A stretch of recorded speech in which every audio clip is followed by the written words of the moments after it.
আসসালামু আলাইকুম ওরহমতুল্লাহি ওবরাকাত।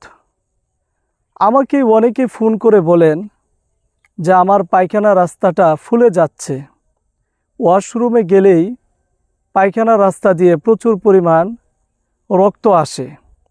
আবার অনেকেই ফোন করে বলেন যে আমার বাবার পায়খানা রাস্তার পাশ দিয়ে নলের মতো হয়ে পেকে পুঁজ পড়ছে, জ্বালা যন্ত্রণা হচ্ছে।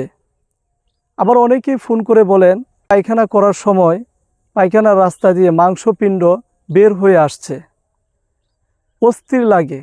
আবার অনেকেই ফোন করে বলেন টয়লেটে বসে থাকতে হয় দীর্ঘ সময়, লম্বা সময় ধরে টয়লেটে বসে থাকার পর আপনার পায়খানা ক্লিয়ার হচ্ছে। আবার অনেকেই ফোন করে বলেন যে আপনার পায়খানা ক্লিয়ার হচ্ছে না, পায়খানা শক্ত কষা।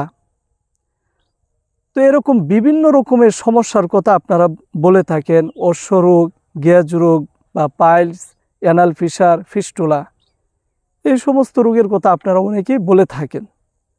তো এই রোগগুলো যাদের হয়েছে তাদেরকে আমি বলেছিলাম শিয়ালমতি গাছ এবং ডালিম পাতা একসাথে বেটে পাউডার অথবা রস সেবন করার জন্যে। তো আলহামদুলিল্লাহ আমার পরামর্শ শুনে ইতিমধ্যে হাজার হাজার মানুষ এই ওষুধ সংগ্রহ করে তারা সেবন করে সুস্থ হয়েছেন। তো আপনাদের মধ্য থেকে অনেক ভাই এবং বোনেরা আমাকে ফোন করে বলেছিলেন আমি যেন শিয়ালমতি গাছ এবং ডালিম পাতার রসটা আপনাদেরকে তৈরি করে দিই। তাই আমি আপনাদের জন্যে শিয়ালমতি গাছ এবং ডালিম পাতা দিয়ে রস তৈরি করেছি এবং শিয়ালমতি গাছ এবং ডালিম পাতা দিয়ে পাউডার তৈরি করেছি। তার পাশাপাশি আমি আরও এরকম একটি ঔষধ দিয়ে থাকি, আরেকটি এরকম ঔষধ দিয়ে থাকি।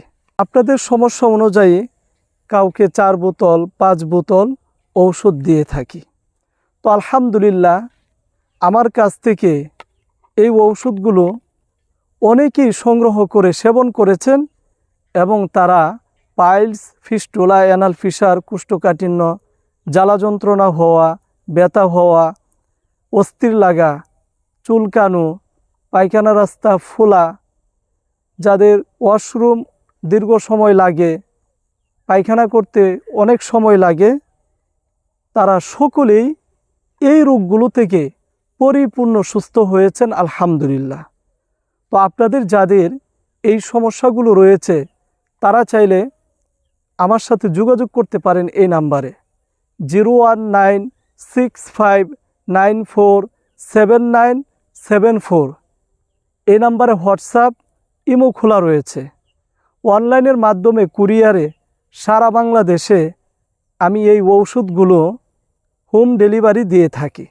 যারা প্রবাসে রয়েছেন, দেশের বাহিরে রয়েছেন, তারা চাইলেও আমাদের এই ঔষধগুলো আপনারা সংগ্রহ করতে পারেন।